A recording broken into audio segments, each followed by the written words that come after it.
my fellow Americans,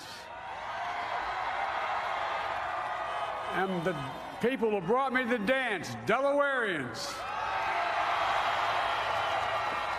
I see my buddy Senator Tom Carper down there, and I think Senator Coons is there, and I think the governor's around. Is that Ruth Ann? And that former Governor Ruth Ann Minner. Most importantly, my sisters-in-law and my sister Valerie. Anyway. Folks, the people of this nation have spoken. They've delivered us a clear victory, a convincing victory, a victory for we the people. We've won with the most votes ever cast on a presidential ticket in the history of the nation. 74 million.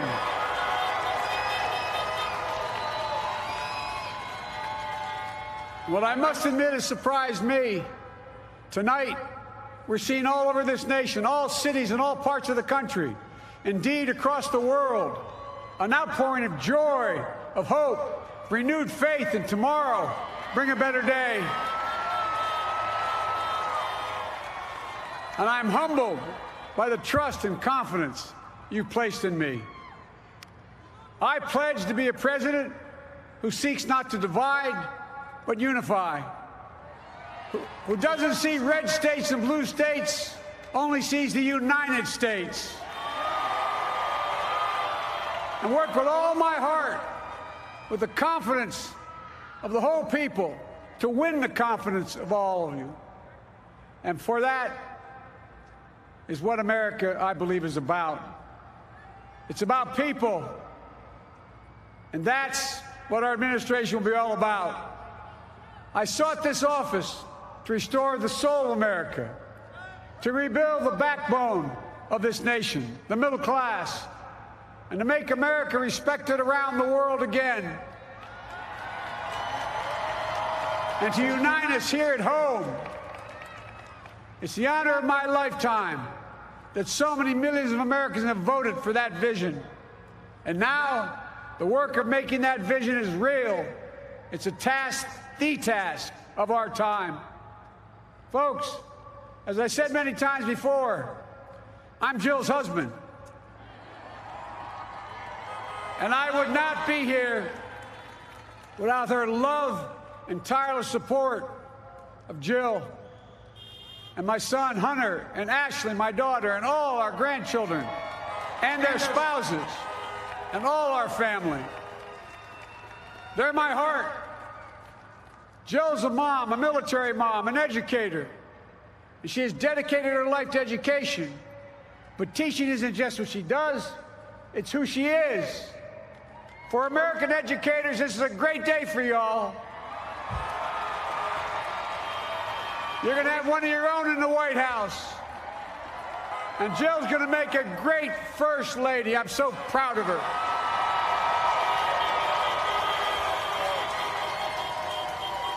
And I'll have the honor of serving with the fantastic Vice President who you just heard from, Kamala Harris, who makes history as the first woman, first black woman, the first woman from South Asian descent, the first daughter of an immigrant ever elected in this country.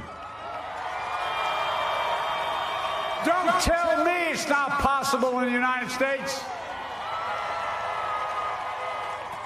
It's long overdue. And we're reminded tonight of those who fought so hard for so many years to make this happen. But once again, America's bent the arc of the moral universe more toward justice. Kamala, Doug, like it or not, your family, you become an honorary Biden, there's no way out. All those of you who volunteered and worked the polls in the middle of this pandemic, local elected officials, you deserve a special thanks from the entire nation.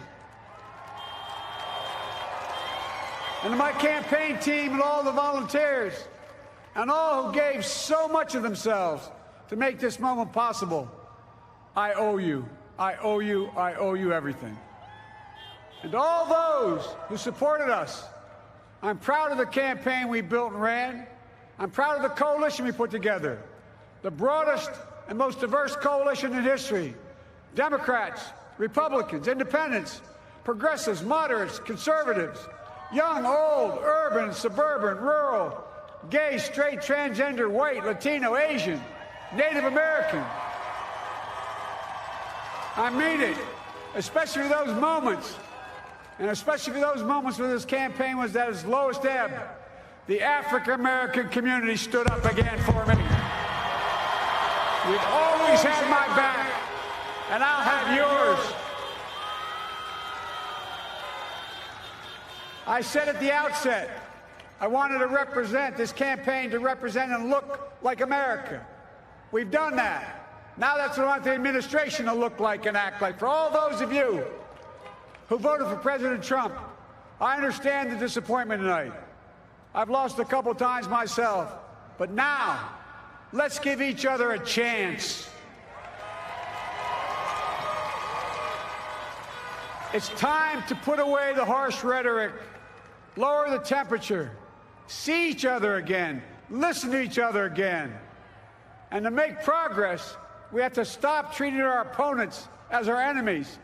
They are not our enemies. They are Americans. They're Americans. The Bible tells us, to everything there is a season, a time to build, a time to reap, and a time to sow, and a time to heal. This is the time to heal in America.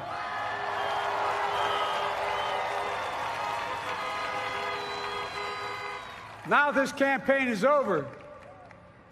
What is the will of the people? What is our mandate? I believe it's this.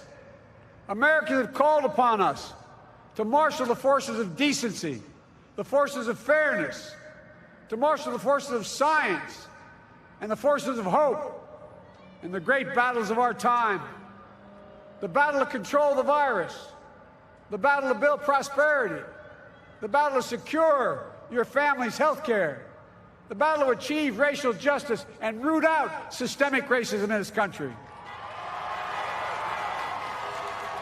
and the battle to save our planet by getting climate under control, the battle to restore decency, defend democracy, and give everybody in this country a fair shot. That's all they're asking for, a fair shot. Folks, our work begins with getting COVID under control.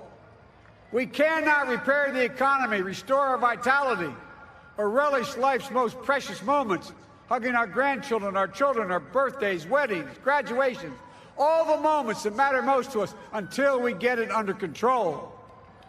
On Monday, I will name a group of leading scientists and experts as transition advisors to help take the Biden-Harris COVID plan and convert it into an action blueprint that will start on January the 20th, 2021. That plan will be built on bedrock science. It will be constructed out of compassion, empathy, and concern. I will spare no effort, none, or any commitment to turn around this pandemic. Folks, I'm a proud Democrat, but I will govern as an American president. I'll work as hard for those who didn't vote for me as those who did. Let this grim era of demonization in America begin to end here and now.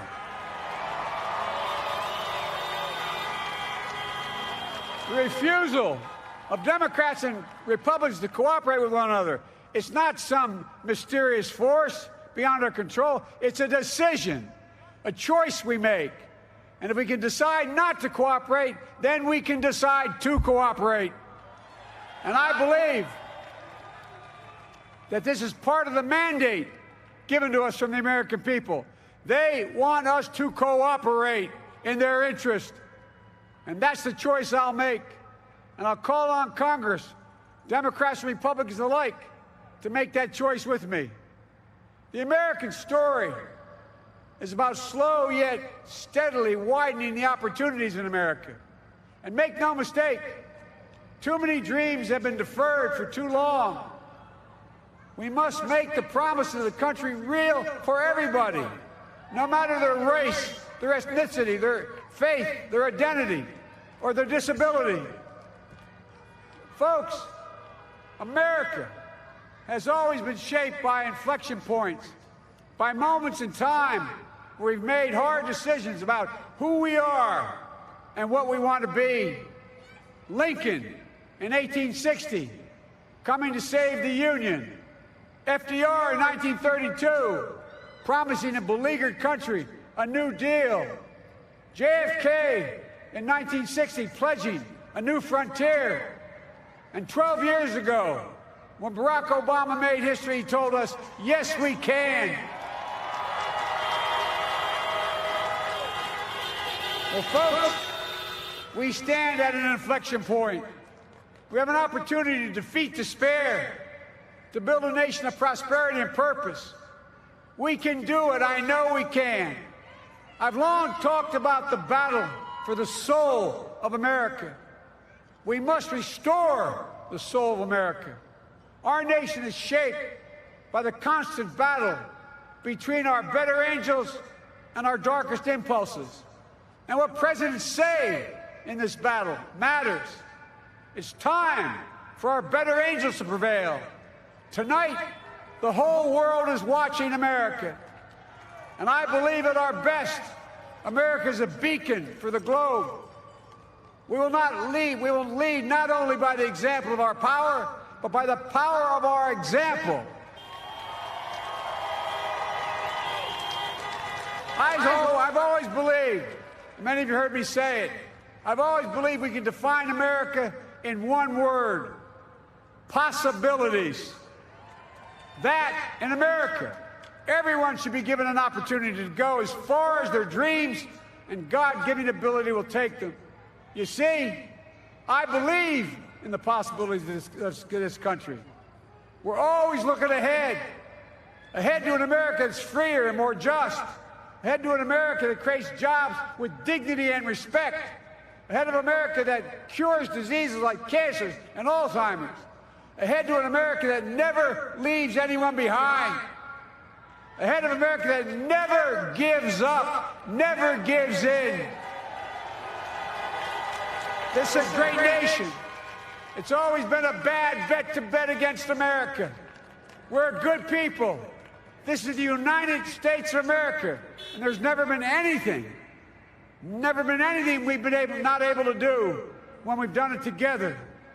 Folks, in the last days of the campaign, I began thinking about a hymn that means a lot to me and my family, particularly my deceased son, Bo. It captures the faith that sustains me and which I believe sustains America. And I hope it can provide some comfort and solace to 230,000 Americans who've lost a loved one to this terrible virus this year. My heart goes out to each and every one of you. Hopefully this hymn gives you solace as well. And it goes like this: and he will raise you up on eagle's wings, bear you on the breath of dawn, and make you to shine like the sun, and hold you in the palm of his hand. And now together, on eagle's wings, we embark on the work that God and history have called upon us to do, with full hearts and steady hands, with faith in America and in each other, with love of country, a thirst for justice. Let us be the nation that we know we can be, a nation united, a nation strengthened, a nation healed. The United States of America, ladies and gentlemen, there's never been anything we've tried we've not been able to do. So remember, as our grandpapa used to say when I walked out of his home when I was a kid up in Scranton, he said, "Joey, keep the faith." And our grandmother, when she was alive, she yelled, "No, Joey, spread it. Spread the faith. God love you all. May God bless America, and may God protect our troops." Thank you, thank you, thank you.